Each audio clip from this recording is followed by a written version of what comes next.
can now hear you.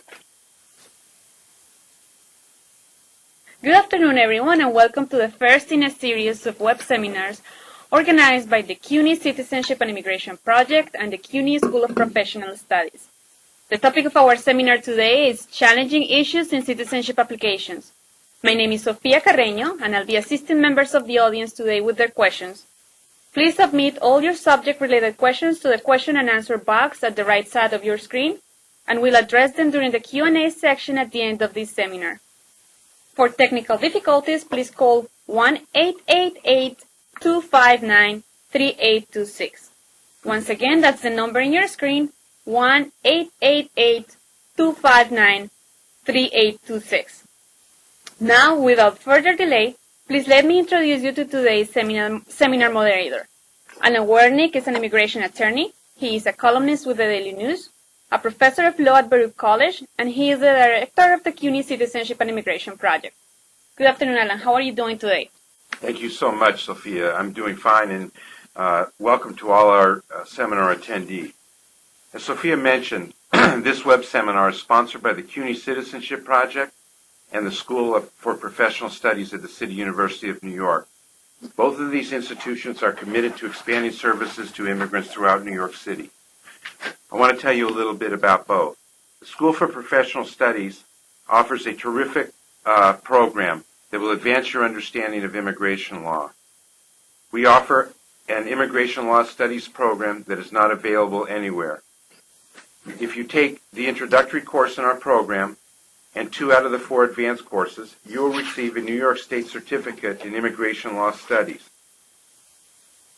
The advanced courses include business immigration law, family immigration law, asylum and deportation law, and naturalization and citizenship law. Another opportunity to learn, and in this case to provide a needed service to New York's immigrant community, is provided through the New York City CUNY Citizenship Corps. By joining the Corps, you can volunteer to help at our weekly citizenship assistance events at locales throughout New York City. And you will receive invitations to our trainings and seminars. We welcome volunteers at all levels, from those new to immigration law to seasoned experts. You can sign up for the Corps at our website, cuny.edu, Citizenship Now. I'm now very pleased to introduce, for a brief welcome, Commissioner Guillermo Linares from the Mayor's Office for Immigrant Affairs. Commissioner Linares is an old friend. He's a CUNY graduate and a longtime supporter of the struggle for immigrants' rights. Commissioner Linares, thank you for joining us today. Thanks, Alan. Good afternoon, everyone. I'm very grateful for the opportunity to speak to members of the New York City CUNY Citizenship Corps and to join and others joining on this webinar. When CUNY and DYCD, along with my office, the Mayor's Office of Immigrant Affairs, created the Corps, we were pleased by the overwhelming response from volunteers. The Corps has been and continues to be an integral part of advancing the mission of my office, that is to promote the full and active participation of immigrant New Yorkers in the civic, economic, and cultural life of the city by giving them, among other things, free citizenship application assistance. Allow me to take a few moments to give you some background. The Corps is a group of volunteers recruited and trained by CUNY Citizenship and Immigration Project. They help assist immigrants with their citizenship applications at events held throughout the city of New York at no charge.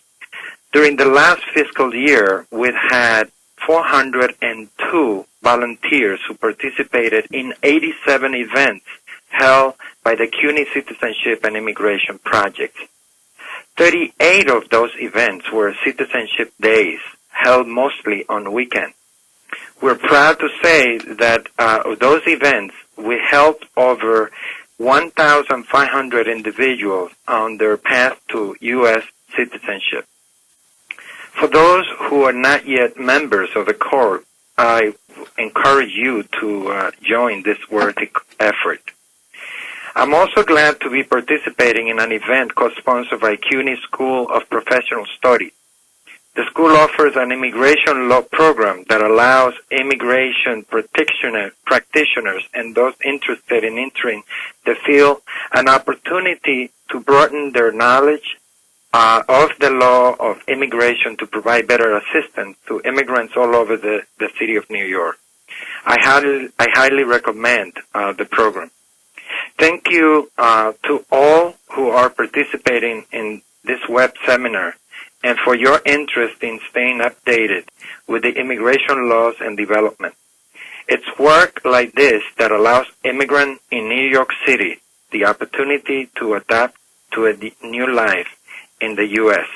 Finally, thanks to the panelists who make this seminar possible. And now I'd like to turn it back to you, Alan. Thank you, Commissioner. And thank you for your kind words and for your support for the CUNY Citizenship and Immigration Project and the educational efforts of the School of Professional Studies. Now we get to the substance of today's seminar. We have three outstanding speakers today, all experts in naturalization and citizenship law.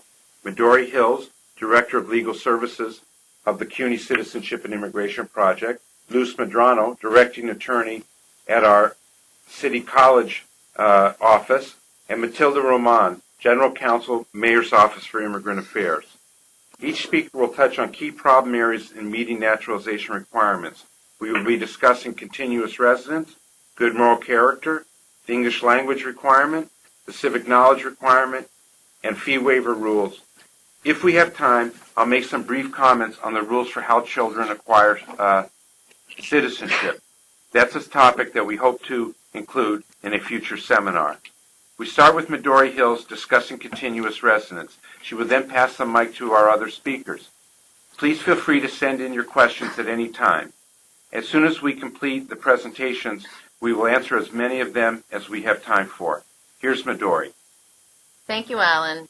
I'm Midori Hills, and I'll be speaking to you about continuous residence issues. Before I start, I wanted to mention that this is being recorded for those who couldn't participate live. For those of you listening to the recording, you'll have a limited screen version. You won't be able to participate in our poll questions or the Q&As. For those of you who are participating in the live broadcast, please post any questions and comments you have in the question and answer section on the right side of your screen. Okay, now on to the substance. First, you should all know that the applicant for naturalization must have permanent resident status for 5 years. This 5-year period is often called the qualifying period or the statutory period. There are a few exceptions to this rule, and I'd like to mention those first. The permanent resident who is married to and living with a U.S. citizen may apply after 3 years of permanent residence rather than waiting for the full 5 years. Sometimes questions arise about this exception. For example, I had a client who was living with his U.S. citizen girlfriend for years, but they were only married for 1 year. They were upset to learn that he would have to wait 2 more years until they were living together as husband and wife in order to use the 3-year rule. I want to include another important point here. You may know that the applicant for naturalization may file 90 days prior to meeting the statutory period. For those filing under the 3-year rule for people married to and living with U.S. citizens, the applicant must have been married for the full 3 years before filing. Depending on how long the processing period was between the marriage and the admission as permanent residents, the applicant may or may not be able to file 90 days prior to the 3 years in permanent resident status. To illustrate this point, I'm going to talk about 2 different clients that I had.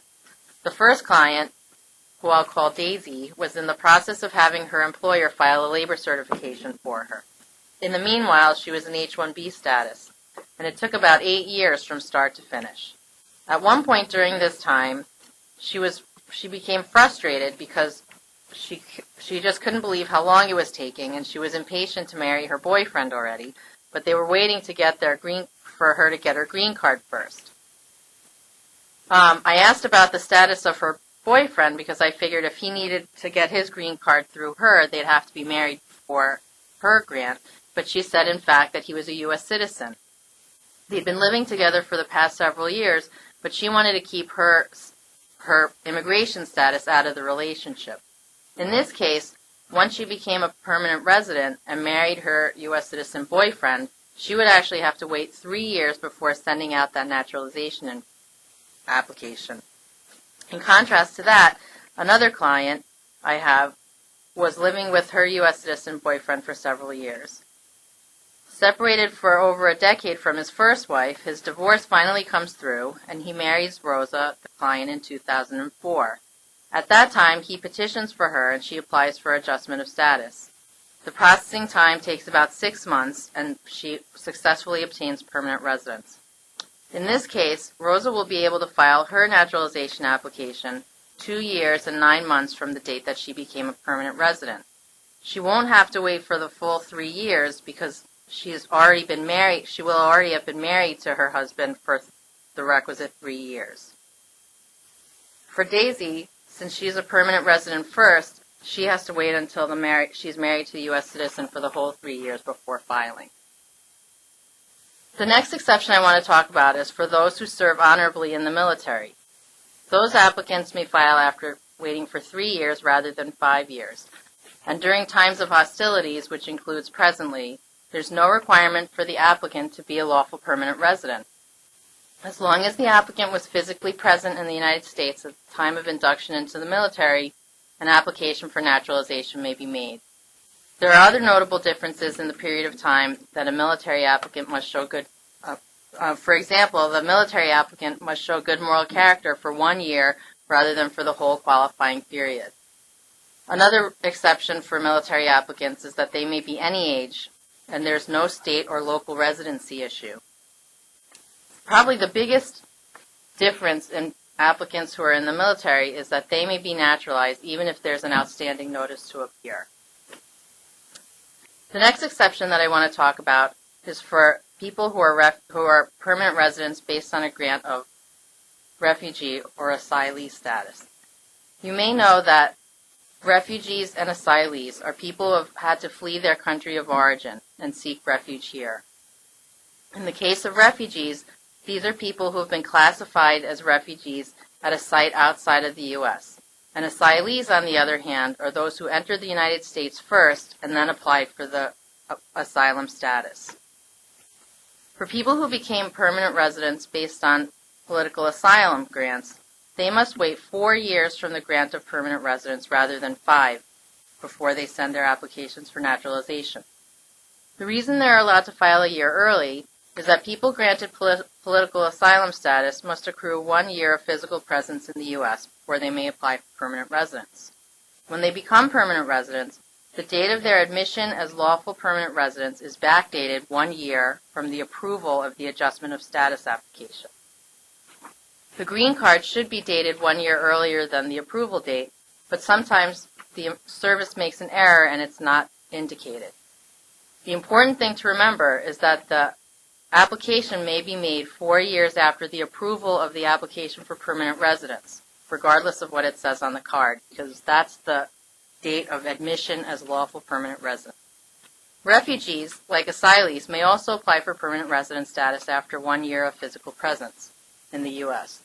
The difference between the two is that refugees should have their green cards backdated to the date of entry into the U.S. as refugees. In some cases, this is going to be several years. Even if the service errs and does not backdate the green card, the refugee's date of admission as a permanent resident is the same date as the entry into the U.S. as a refugee. The permanent resident based on refugee status will be able to apply for naturalization after 4 years from the date of admission as a lawful permanent resident. The next subject that I want to discuss comes under when and how people break continuous residence. A trip outside of the U.S. of longer than 1 year will break continuous residence for naturalization purposes. You may know that permanent residents are able to apply for reentry permits if they know that they'll be leaving the U.S. for more than 1 year at a time. This is often done in cases where there's a long-term employment opportunity abroad or a family member abroad needs long-term care. Sometimes what comes up for us at CUNY is a student will want to go abroad for school for long periods of time, and if that student is a permanent resident, she may want to obtain a reentry permit first. I'm going to open a poll question at this time, and so you'll see on your screen the question, and then you can check off the answers and submit. When you hit submit, we'll be able to tally them up. So the question is about what kind of time outside of the U.S. would be considered brief and casual. Of the following, which would you consider to be brief and casual? And you can pick more than one. So is it a New York Lotto winner who spends 11 months traveling the world, which is what I plan to be doing soon? A businesswoman who spends 9 months a year working in Tokyo? Abuela who goes to Peru for 6 months to take care of her grandchildren? Or the hardworking paralegal who takes a 2-week Caribbean cruise? So let's see what you think about that, and we'll come back to that in a little while. So the reentry permit that I was talking about before we started, the reentry permit will not preserve continuous residence for naturalization purposes. What it does do is it allows a permanent resident to express the intention to remain a permanent resident even though she'll be abroad for a long period of time. This is important because often clients don't understand the distinction. It's important to be able to separate out the issues related to the permanent resident status from the naturalization process. Okay, so let's close the poll now and go over what the audience thinks about it. All right, so overwhelmingly, the 2-week Caribbean cruise for the hardworking paralegal is brief and casual. But you'll see that everyone has different opinions about which of the other selections might be considered brief and casual. And the reason that we wanted to highlight this is to show that just like we all have different opinions about the way about what might be brief and casual, the person who's looking at the naturalization application, the immigration officer, also is going to have some wide latitude in what one person might consider brief and another person might consider serious. So all right, so I'm going to go on. And continuing in the vein of travel for more than a year, sometimes permanent residents will travel abroad for more than a year without first obtaining a reentry permit. Even if the border officer does not notice and admits that applicant, this can be a problem at naturalization. The issue here is that the green card is now no longer valid as an entry document if the holder has been outside of the United States for more than a year. Those who re-enter in this manner are considered to have entered without a valid visa. This is a problem because it can make that person removable. So in order to avoid the issuance of a notice to appear, all travel outside of the U.S. should be checked with the applicant carefully before an application is submitted. The next issue that I want to talk about is the physical presence rule. The applicant must be physically present in the U.S. for half of the statutory period. If the statutory period is 5 years, the permanent resident must be physically present in the U.S. for at least 913 days of the last 5 years. I figured I'd just give you that number because I got tired of doing the math every time this came up. Getting the details of travel outside of the U.S. is an important part of the naturalization application. The application form asks for the number of days that the permanent resident has been outside of the U.S. for the last 5 years, and it also asks for the total number of trips taken in the last 5 years. Though the form's questions say 5 years, the information relates to the number of days and number of trips taken during the qualifying period. So if it's a 3-year qualifying period, you only need to put down the information for the last 3 years. In addition, the form has a space for a list of all trips taken outside of the U.S. since becoming a permanent resident. Many practitioners list only the last 5 years, and this is a mistake.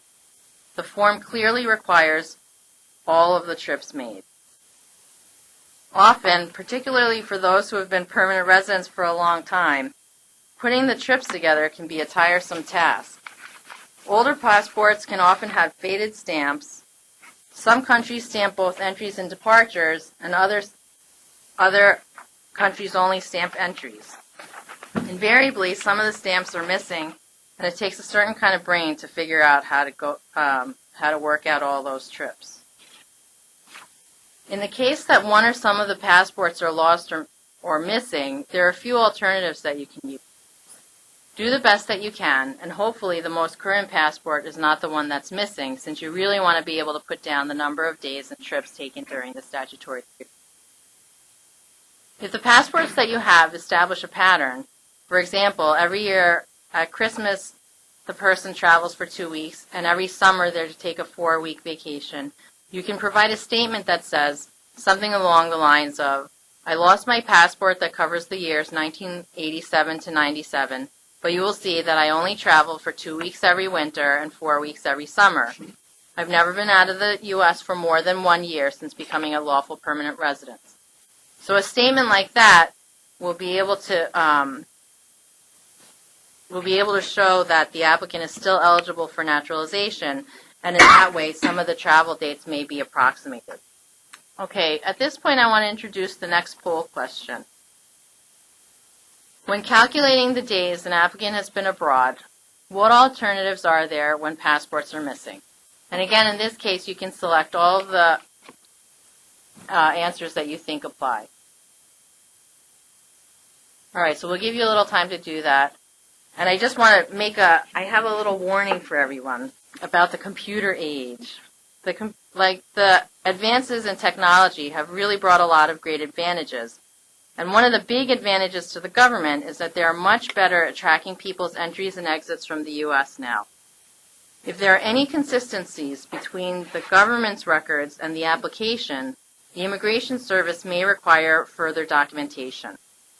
For example, the Dominican Republic has an office called the Office of Migration, and the Immigration Service has requested that applicants who travel often to the Dominican Republic obtain records from that office. I've seen this mostly in cases where there are big inconsistencies or the applicant has long trips abroad just to check to make sure that all the dates are accurate. Okay, I'm going to close the poll now, and then let's see what the results are. So, in this case, everybody across the board, people have answered that a lot of these documents can be used, and that's basically the point. The point is that any documents can be used that can help you to figure out what the dates are of travel. And as a matter of fact, you may use and you may have other ideas of other documents that can be used. And anything really that can help you narrow down the dates, I think, is important. Well, that about wraps it up for me on the subject of continuous residence. I look forward to your questions at the end of the presentation. And now I'll turn things over to Luz Medrano, who will walk you through issues surrounding good moral character. Thank you, Midori. Again, my name is Luz Medrano, and I'm the staff attorney at the City College Immigration Center. During this part of the web seminar, I will be discussing good moral character. Good moral character is an immigration term of art and is usually based on several factors. USCIS will look at whether the applicant has had a significant criminal record, which includes most arrests. They will also look to tax filings, child support obligations, and Selective Service registration.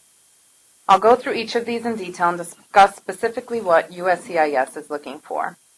And generally, although USCIS is looking at the last 5 years or the qualifying period, the INA does state that the Attorney General shall not be limited to the applicant's conduct during the 5 years preceding the filing of the application, but may take into consideration as a basis for such determination the applicant's conduct and acts at any time prior to that period.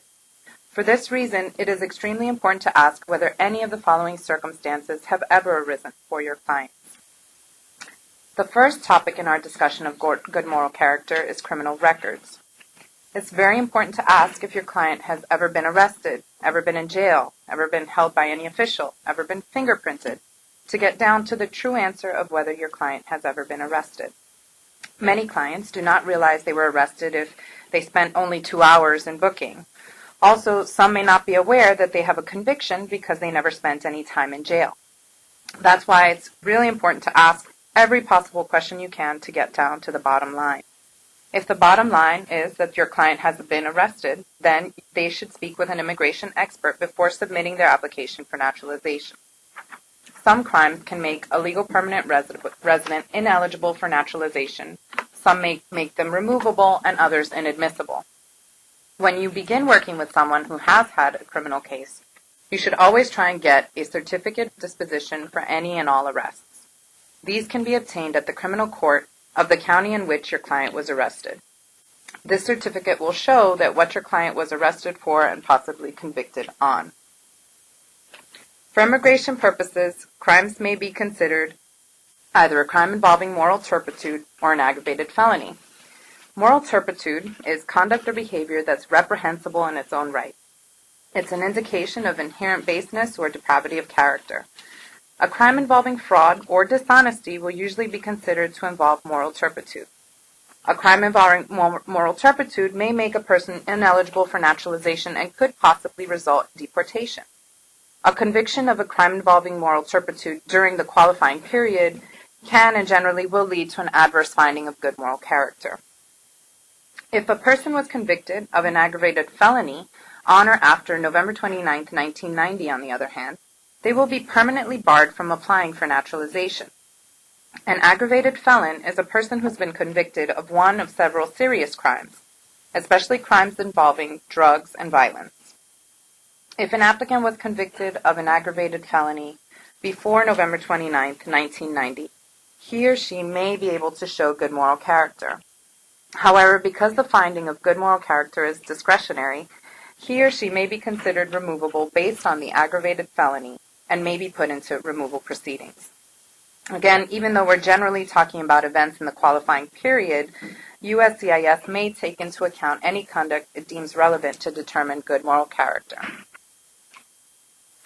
Because it's such a complex field, we all need a little help understanding how criminal convictions interact with immigration status. A wonderful resource that I use all the time is the Immigrant Defense Project run through the New York State Defenders Association. They have a hotline number you can call to speak with someone about your client. You just call them and have the certificate of disposition available, and they'll help you to better understand your client's options. The link to the Immigrant Defense Project is listed on this slide. For information on how to obtain certificates of disposition and certificates of good conduct, you can visit our website at cuny.edu/citizenship now and check out the Read Me First guide, which gives instructions on how to obtain those certificates. Please remember that we will be answering all audience questions at the end of the presentation, so if you have any questions involving crimes or anything with good moral character, you can just type your questions in at the right side of your panel. I think with that, we're going to go to a poll question. So which would make it advisable not to apply for naturalization? And in this case, no crimes were committed during the first 5 years of LPR status.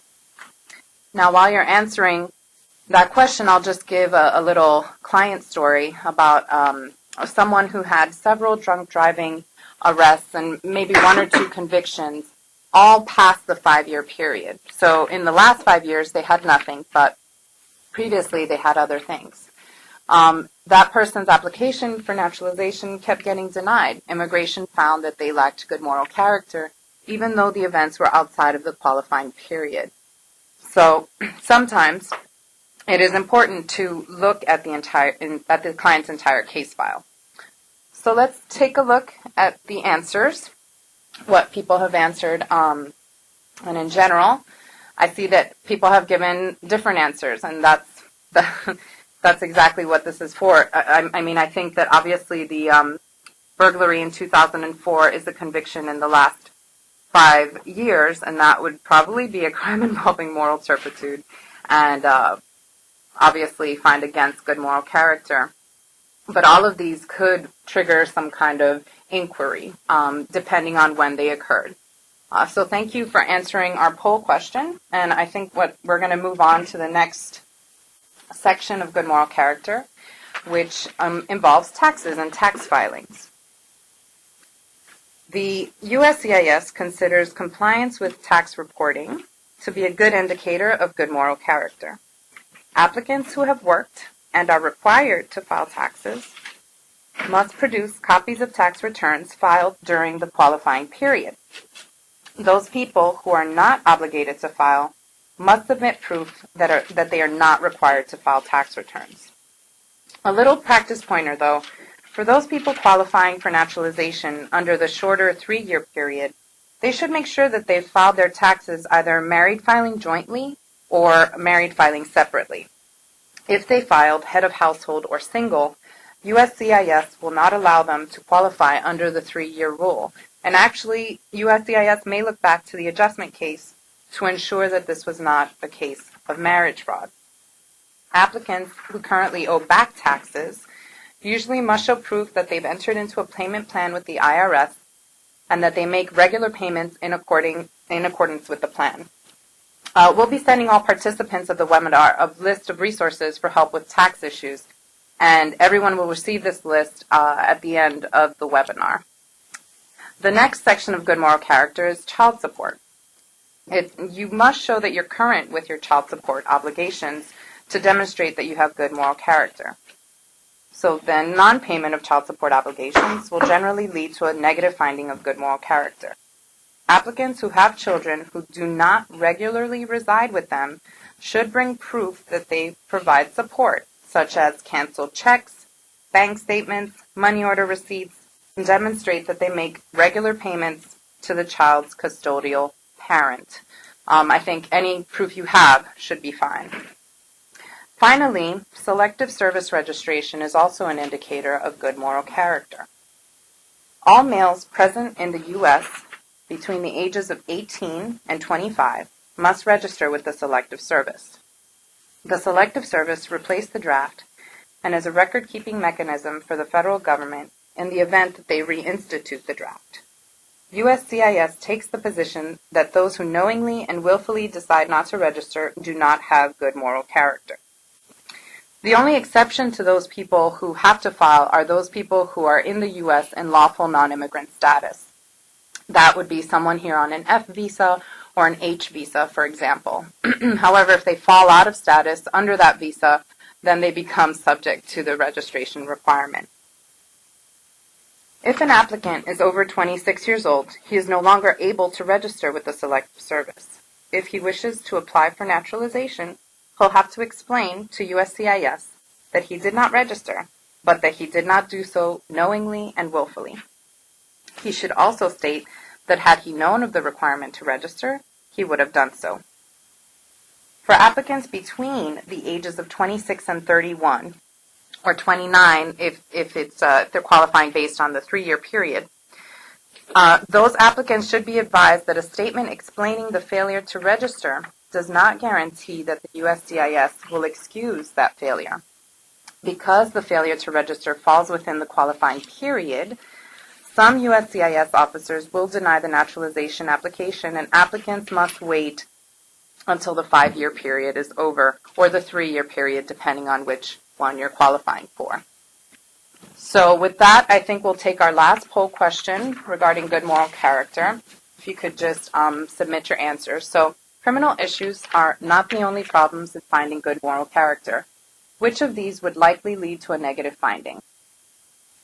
So if you could just write down whatever you think. And I think what we're going through in the webinar here is that there are some gray areas with immigration. And, you know, it's always important to get advice if you do have any questions.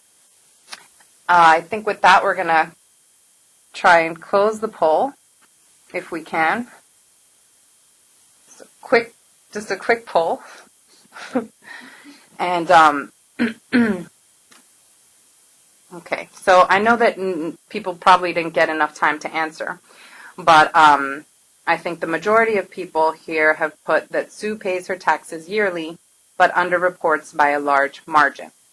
So, I mean, because you're required to bring in your taxes when you go in for your interview, if immigration decides to take a look at your taxes and realize that you can't really support yourself on $2,000 a year, they might investigate that.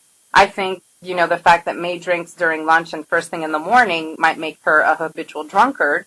And if she decides to admit that to immigration, it could also cause some kind of discretionary finding against good moral character. I really thank you for answering the poll questions. I'm sorry that we didn't give you enough time for that last one. But with that, I think I'm going to turn it over to Matilde so that she can finish up the webinar. And thank you. Thank you, Luz. As previously mentioned, my name is Matilda Roman, and I'm the General Counsel to the Mayor's Office of Immigrant Affairs. I would like to continue our webinar discussion by talking to you about the English language, U.S. history, and civics requirements to becoming a U.S. citizen. As a general rule, every naturalization applicant must pass an English speaking, reading, and writing test. The USCIS recently completed a multi-year redesign of the U.S. citizenship exam in their effort to create a more standardized, fair, and meaningful naturalization process. The redesigned naturalization exam is now more expansive and has additional topics which include an English oral, reading, and writing test, in addition to 10 questions about the American government, integrated civics, and American history. Many have voiced concerns that the new naturalization exam is harder and individuals are less likely to pass the exam. However, as it stands, the new redesigned naturalization exam will take effect on October 1, 2008. After this date, all citizenship applicants must take the new test. Individuals that have submitted their citizenship application before October 1, 2008, but have been scheduled to take the naturalization interview after October 1, 2008, can choose whether to take the current or redesigned naturalization exam. All applicants who filed their citizenship application on or after October 1, 2008 must take the new test. So as I stated earlier, every naturalization applicant must pass an English speaking, reading, and writing test. There are limited exceptions to this general rule, which I will discuss shortly. According to the law, applicants must demonstrate an understanding of the English language, including an ability to read, write, and speak simple words and phrases in ordinary usage in the English language. So at the time of the interview, the USCIS examiner will question the applicant orally as to their knowledge of the government and politics of the United States. However, if a question arises at the interview that needs to be discussed in detail, for instance, whether the applicant made the required child support payments, the applicant has the right to have the discussion in their native language. To naturalize, an applicant must also have a basic understanding of the history and government of the United States. According to the law, applicants must demonstrate a knowledge and understanding of the fundamentals of the history and the principles and forms of government of the United States. Thus, the applicant must correctly answer questions from a list of 100 questions provided by the USCIS. However, if the applicant fails the English or civics test, the applicant will be offered a second test within 90 days. Now, let's move on and discuss the exemptions to the English and civics requirements. Certain applicants, because of age or disability, have different English and civic requirements. There are 3 important exemptions for testing based on age.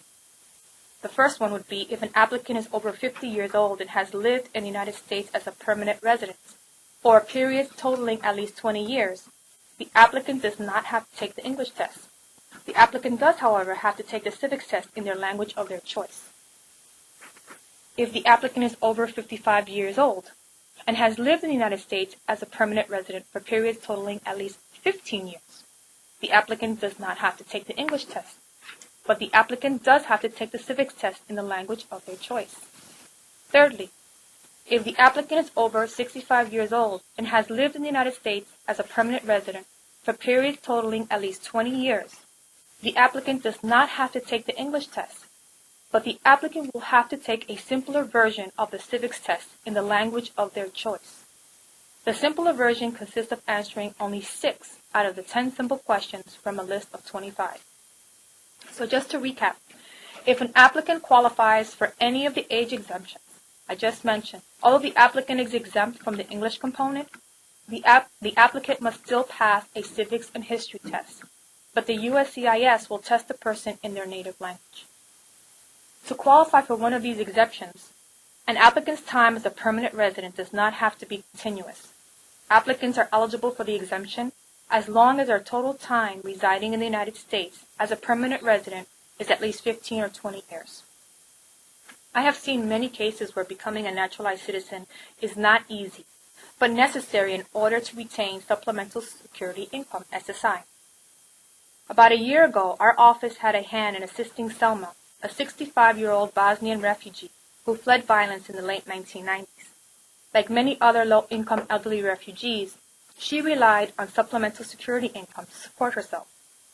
Selma learned that if she did not become a citizen within 7 years of living in the United States, She would lose her only source of income. Unfortunately, becoming a citizen for her was not so easy because of English language and civics requirements. For elderly refugees and those with mental illness such as post-traumatic stress disorder, acquiring the language skills and knowledge necessary to pass the test and to keep their income can be nearly impossible. Our office directed Selma to a non-for-profit provider in her neighborhood where they assisted her in submitting her naturalization application and also helped her in preparing for the English and civics component to the naturalization exam. Regrettably, because she did not possess the requisite length of time as a permanent resident, she did not qualify for the age exemption. But I'm happy to report that she is now a proud citizen of the United States. Now, let's move on to a discussion on disability exemptions. But before I proceed, please respond to the following poll question. So, what may make an applicant be exempt from the English language, history, and government requirements? So please log in your answer. It could be either being elderly and illiterate in his or her native language, being over 70 and not remembering U.S. history and civics, being elderly and suffering from Parkinson's disease, or none of the above. Please respond. And while we do so, I'll continue with our discussion on disability exemptions. Now, if an applicant is incapable of writing, reading, or speaking English because of a mental or physical disability, they may be exempt from the English language requirement. A person is also exempt from having to pass a test of civic knowledge if an applicant cannot learn due to a mental or physical disability. This may include people who are elderly and suffer from Alzheimer's, Parkinson's disease. They may be senile, have dementia, or a related disease. If an applicant has a physical or developmental disability or a mental impairment so severe that it prevents them from acquiring or demonstrating the required knowledge of English and civics, the applicant must file a medical certification for disability exemptions, also known as Form N-648, along with the N-400 application for naturalization to apply for the disability exemption. A licensed medical physician or licensed clinical psychologist experienced in diagnosing these disabilities will be needed to complete and sign the N-648 form. Now that you've had a few minutes to respond to the last poll question, let's review the responses, shall we?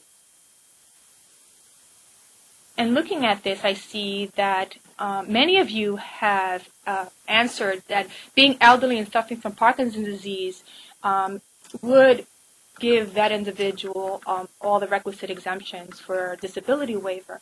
And that is, I guess, the most accurate answer to the question. And if you looked at all the other responses, none of them really allude to the type of mental and physical disability and the showing of that in order to be eligible for these exemptions.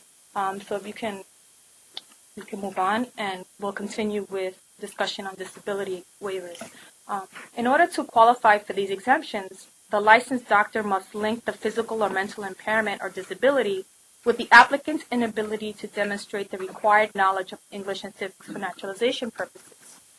On the medical waiver for the history and English requirement, the N-648 must contain the following: a full and complete description of the doctor's medical diagnosis, including, if applicable, the most recent diagnostic statistical code, which is the Diagnostic and Statistical Manual of Mental Disorders, better known as DSM-4.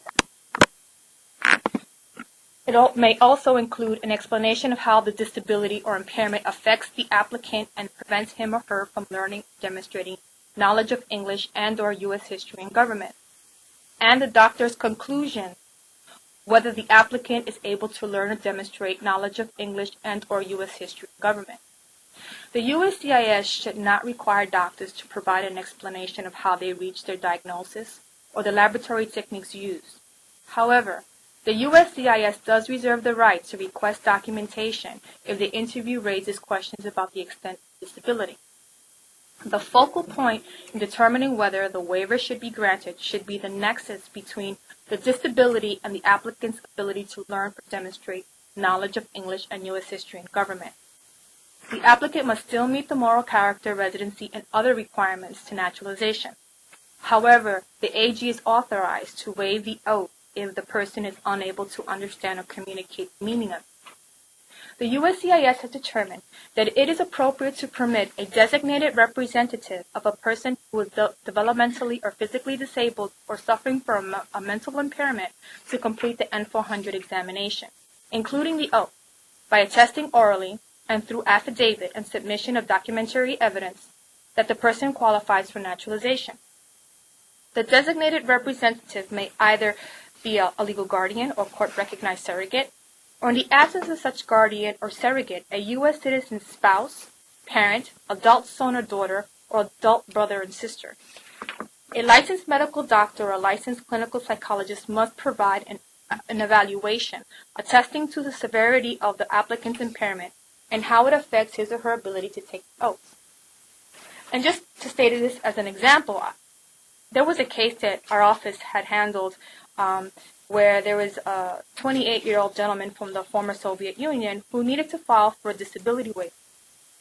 His injury stemmed from being shot in the head at point-blank range, and because of the head injury, he had short-term memory loss that impeded his ability to learn and demonstrate the English and civic requirements in order to successfully pass the naturalization exam. His primary care physician was able to demonstrate a nexus between the injury he sustained and his inability to learn and demonstrate knowledge of English and U.S. history and government, and he was granted disability waiver. So at this point, let's go to the next poll question, shall we? Great. So how many of you have actually filed an N648 waiver and have been successful? So please, at your convenience, please respond to the question. So it's either yes, I have filed and have been successful, yes, I have filed and have not been successful, or no, I have not filed at all. So please answer the question and we can move on.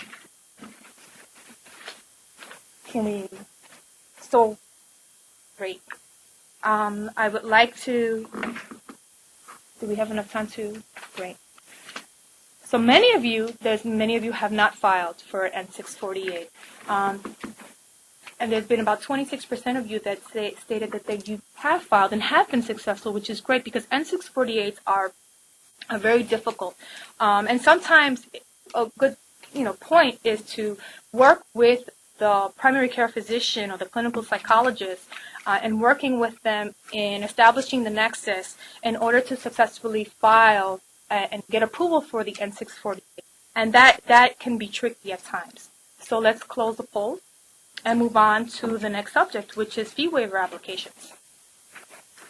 I would like to take my last few minutes of my presentation to discuss fee waiver applications. The USCIS has regulations regarding applicants who do not have the funds to pay for application fees. The USCIS will waive the $675, which is the $595 naturalization fee, and the $80 biometric fee to the naturalization application for those who that can prove that they cannot afford to pay it. Unlike most applicants for permanent residence, an applicant can naturalize even if they are receiving public assistance. If a person wants a fee waiver, they will need to prove their inability to pay the fee. Some factors that the USCIS will consider are whether the person qualified for or received a federally means-tested public benefit. Federally means-tested public benefits include food stamps, Medicaid, supplemental security income, and temporary assistance of needy families within the last 108 days.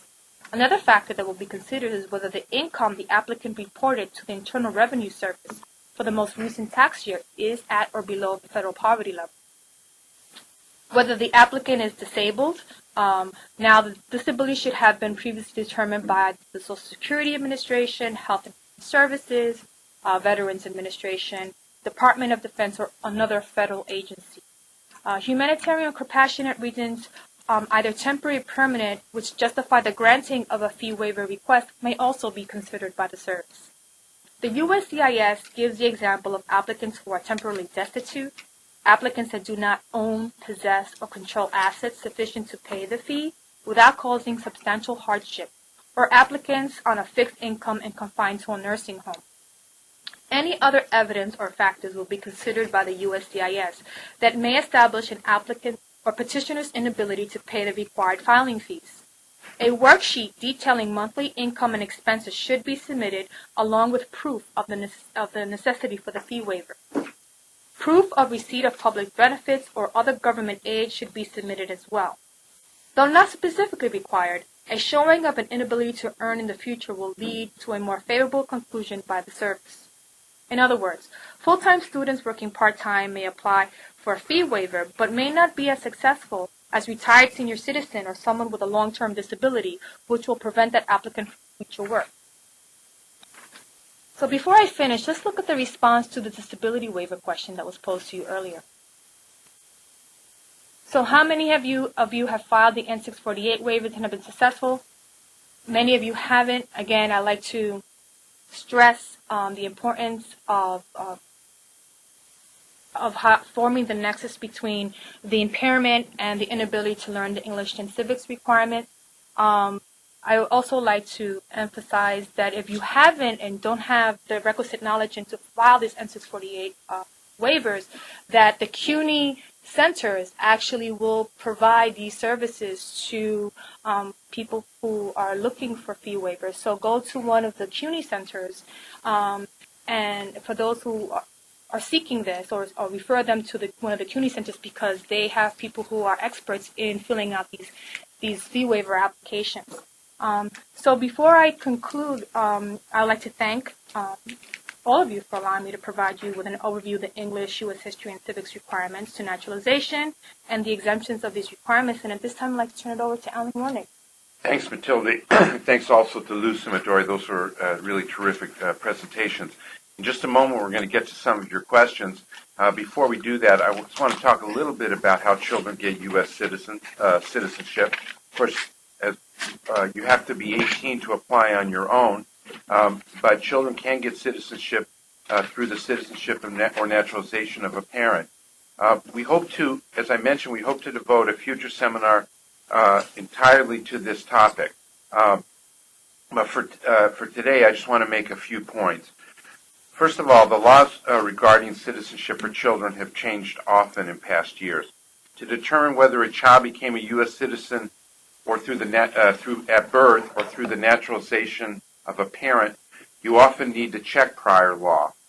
For your convenience, we provide charts with historical information regarding both citizenship through birth abroad and through derivation of citizenship through the naturalization or citizenship of a parent at the CUNY Citizenship Now website, which is cuny.edu/citizenship now. But here's a little teaser. For children born abroad under current rules, sometimes a child can get citizenship if one of their parents is a U.S. citizen. Also under current law, a child who is a permanent resident who is not yet 18 when a parent naturalizes can get automatic, or what is called under the law derivative citizenship when their parent naturalizes, or if their parent is a U.S. citizen and the child comes to the United States as permanent residence, the child may be able to acquire derivative citizenship just upon entering the United States as a permanent resident.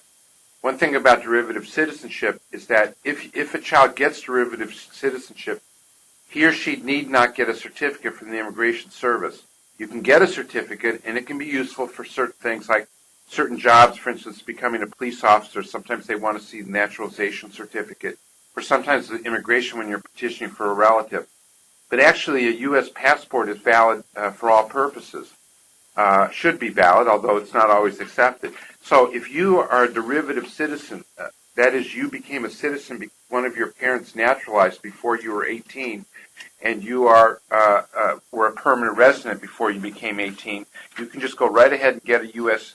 passport at a U.S. passport office. So that's just a little bit about citizenship for children. As I mentioned, we look forward to having other trainings and web seminars regarding that topic. So now, Sophia, let's get to see what's to some of the questions our listeners are asking. Sure, Ellen. We received many questions. I think everybody submitted their questions. So first, we have a question from Donette. If a person was arrested 3 or more times for a felony in the past year, but no charges were filed and all 3 cases were dismissed, is this person still eligible? I mean, I think that depends on what the arrests were for. If it was something like an arrest for some kind of controlled substance, trafficking, or something that would rise to the level of an aggravated felony or something like that, I think that, that would be definitely a question that they might not be able to apply, or if they apply, they might be denied at that point. Let's just expand on that perhaps a little bit. Generally, the law does not, generally things for which you are not convicted for should not be held against you in a citizenship application. One exception would be if you admit to it, if you are, the government has reason to believe you're trafficking in an illicit drug. Now, sometimes, of course, if you admit that you committed a crime, that would make you ineligible. And some people actually do that at the interviews. They say, yes, I smoke pot, which is a crime. They may be denied citizenship on that basis. But I think the most important thing about these rules, and our policy is that you get all your documents together and get good legal advice. Our policy in the CUNY Citizenship Project is that we don't answer any questions about criminal records without first looking at the documents to know exactly what the person was charged with. And that way we can make a full evaluation. And as Luz pointed out, sometimes, we may conclude as a matter of law a person is eligible, but, that doesn't mean that the Immigration Service is necessarily going to agree with us. Another question, Sophia? Yes, we have a question regarding, regarding refugees. If the date of admission as LPR for refugees is backdated to the date of entry, refugees can apply for citizenship 4 years after the date of arrival in the U.S. Is that correct? For example, a refugee arrives 4102, receives an LPR on 6703. May that person apply for citizenship on 4106? Should I read the dates again? Yeah. Okay. Yes, please. Sure. So it says the refugee arrives 4102. The person receives LPR on 6703. Can the person apply for citizenship on 4106? Yes, and so this is Midori. The rule is that in order to apply for citizenship, for naturalization, they'll have to have 4 years as a permanent, it'll be 4 years from the admission as a lawful permanent resident. And so in the case of refugees, when they get their adjustment of status applications approved, it'll be backdated to the day that applicant came into the U.S. as a refugee. And so in that case, that'll be 4 years after April 1st, 2000. Maybe we can expand on this one as well. Okay. My understanding is that let's separate asylees and refugees. Okay, so an asylee become a permanent resident, their residence will be backdated 1 year, and then they will be able to become a citizen 4 years after that date of approval because of the backdating 1 year. In the case of a refugee, their permanent residence is going to be backdated to the date of entry. So they will need 5 years from the date of entry, unless, of course, they were married to a U.S. citizen, which would be very unusual. So they will have 5 years from the date of entry to qualify for citizenship. Is that correct, Midori? Yes, that's right, Alan. Thank you. Okay, should I go to the next question then? Let's see. It says, Ramon is asking, can anyone track through phone or website his or her U.S. citizenship application without receipt number? It seems to be taking so long for USCIS to respond to people who applied around the end of June. I'll answer that. This is Midori. Well, the thing is that there actually is no way to track on a computer any application for naturalization, whether you have the receipt notice or not. Unlike other applications that are made to the Immigration Service that have receipt numbers that you can track in their website. So it's always a little bit frustrating with the naturalization applications because there is no mechanism by which you check the status. But on your question of these cases that were filed around June, the Immigration Service was completely overwhelmed with the number of applications that hit this summer because of the fee increases in the end of July. And because of that, they're still kind of digging out of those applications and have been pretty late in sending out the receipt notices. And so if you've noticed a slowdown in the time that it takes to get the receipts, that's probably it. Although they have been working hard.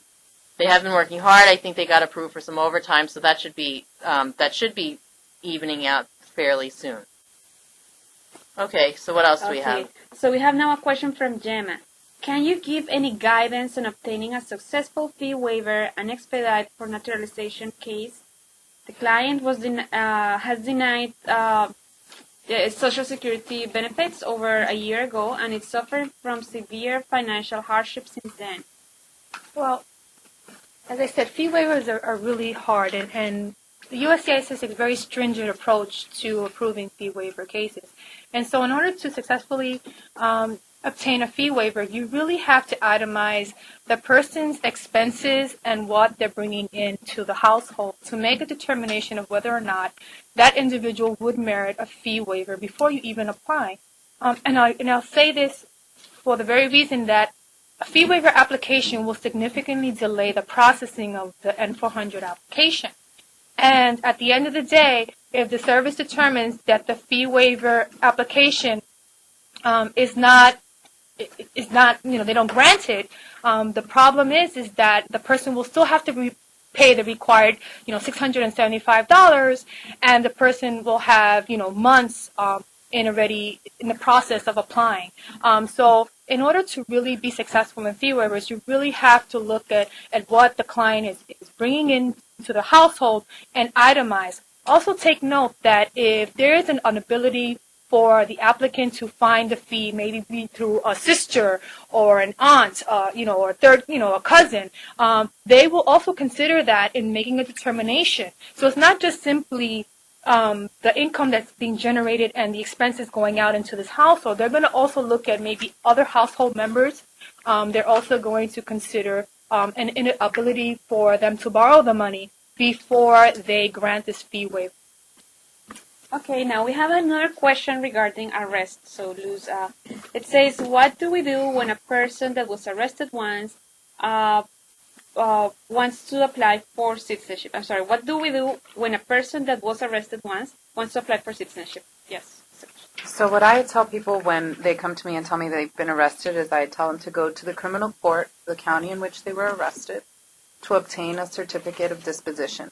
That certificate of disposition will tell us what the arrest was for. It'll tell us whether this person was arraigned, meaning if this person was charged with that crime. And then ultimately it'll tell us if there was a conviction in the case. I normally do not help people fill out their naturalization applications without that certificate of disposition. I think that was the question, and if it wasn't, I'll let that person re-ask the question. All right. Now, we have another question regarding public assistance, so probably Matilda can help us with that. It says, can a person older than 60 on public assistance apply for citizenship? Applying for citizenship over the age of 60 is not, the requisite is the person has to be over the age of 18 in order to be eligible for naturalization. It doesn't prohibit anybody over the age of 60 to apply. And if they're in public assistance, that should not prevent them from applying for naturalization. The public charge issues are only related when somebody's applying for lawful permanent residence, not for issues related to applying for naturalization. So if the person meets all the criteria related to naturalization, and the person may be in public assistance, that should not preclude them from applying for naturalization. I think, in fact, they'll probably get a fee waiver for that because they're on public assistance. It could very well be. And so, again, emphasize looking at the person's income and itemizing money that's brought in and the expenses to make a determination whether a fee waiver is in order. Matilda, maybe we should just say that one more time, because I get this question so often in all the trainings. People get so confused about this. And it is true that in most applications for permanent residence, you cannot become a permanent resident if you receive public assistance or if you're likely to receive public assistance. But for citizenship, the issue of your income is not relevant in terms of your eligibility for citizenship. So even if you're on public assistance, as long as, of course, you were eligible for the assistance you received, you're free to become a U.S. citizen. What happens sometimes is that individuals cheat on their application for public assistance. In other words, they would say, for instance, that their spouse is not living with them to the people at the public assistance office, and then on their application for citizenship, they put that their spouse is living with them. Well, in that instance, it's possible the immigration examiner will inquire about that fact and may want to check with, may require some documentation from the public assistance office so that they are aware of the spouse's cohabiting. Right. So we have another question regarding staying outside of the country. It says, what should a person do who came here using their green card who was outside the U.S. for more than 1 year without advance parole? I'm sorry, can you repeat that? Sure. It says, what should a person do who came here using their green card who was outside the U.S. for more than 1 year without advance parole? Okay. So this is Midori. I'll answer that. I'll attempt to answer that question. For permanent as I was discussing earlier, permanent residents who leave the U.S. for more than a year without a reentry permit, their green card is no longer valid as a travel document, and so there's actually a couple of things they can do. One of the things is a person outside of the U.S. for more than a year who's a permanent resident can go to the consulate, the U.S. consulate wherever they are, and ask for an entry visa. And that way, when they come in, they would not be coming in with this old green card that they have, but with a fresh document that will allow them to come in as a permanent resident.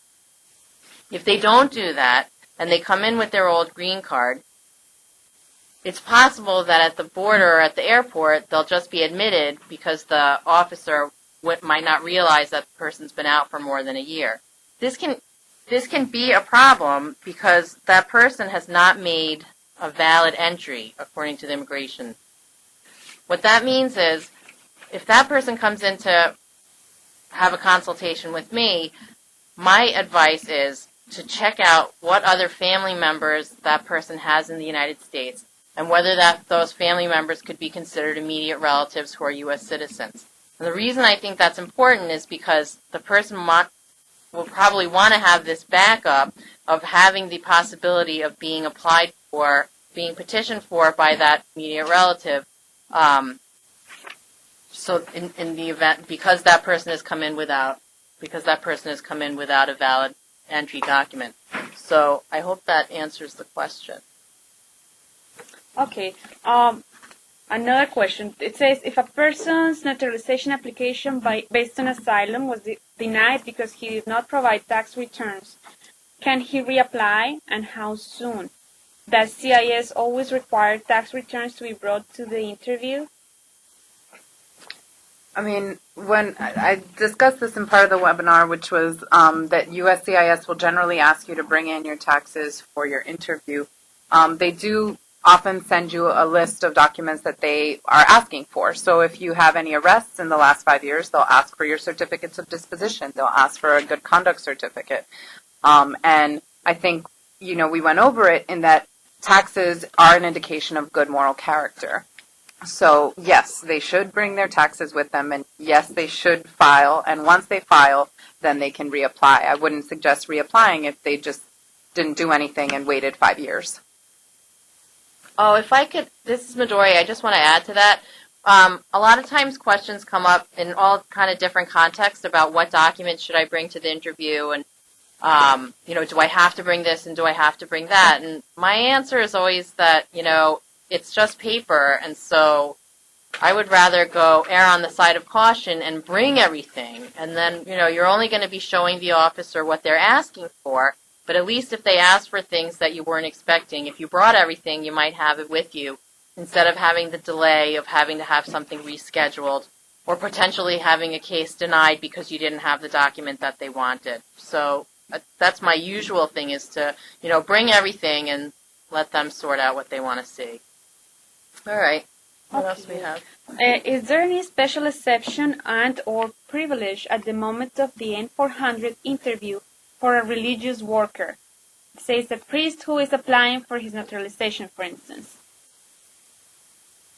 No, this is Alan Wernick. Let me answer that. There are no special rules that apply to naturalization for religious workers, with one exception, and that is there are rules that allow for religious workers to go abroad and not be their travel abroad and their time abroad not be considered as interruptive of their continuous residence or their physical presence in the United States. But separate from that, religious workers have no special benefits. And it's important to understand that the person seeking benefits under those rules must make application to the Immigration and Naturalization Service, separate and apart from their naturalization application. Okay, Alan, I think that's all the time that we have for questions today. I want to thank the audience for their participation. We are going to answer those questions that we were unable to address today in an email that we'll send out in the next couple of days, along with other materials related to this presentation. In addition, you will also receive an email that will explain how to access a recording of this web seminar. You're going to need Windows Media Player 9.0 or higher installed in your computer in order to watch the recording. A link to the recording will also be available at the News and Events section of the CUNY Citizenship and Immigration Project and the CUNY School of Professional Studies websites. Lastly, at the end of this presentation, you will be asked to participate in a survey. We would appreciate if you took the time to answer these questions. It only takes 5 minutes, and it will help us determine the type of programs that you would be interested in. Alan? Thank you so much, Sophia. And again, thank you to all our participants here as speakers, and thank you to all for listening in. Before closing, I want to give special thanks to Paul Russo, who is the Director of Online Programs at the CUNY School of Professional Studies, Laura Jack, who's the Marketing and Communications Coordinator there. I also want to mention that this web seminar would have been impossible without the excellent work of key members of the CUNY Citizenship and Immigration Project staff, including Sofia Carreño, who you've met already, who's our Communications Coordinator, and David Sterniolo and Charlotte Page, who work as her Communications Assistants. Thanks also to our speakers, Luz Medrano, Midori Hills, Matilde Roman, and again, thank you to Commissioner Linares. And before I go, I want to remind you, check out the School for Professional Studies courses and learn even more about immigration and citizenship law. And don't forget to join the CUNY Citizenship Corps. Thank you very much for participating.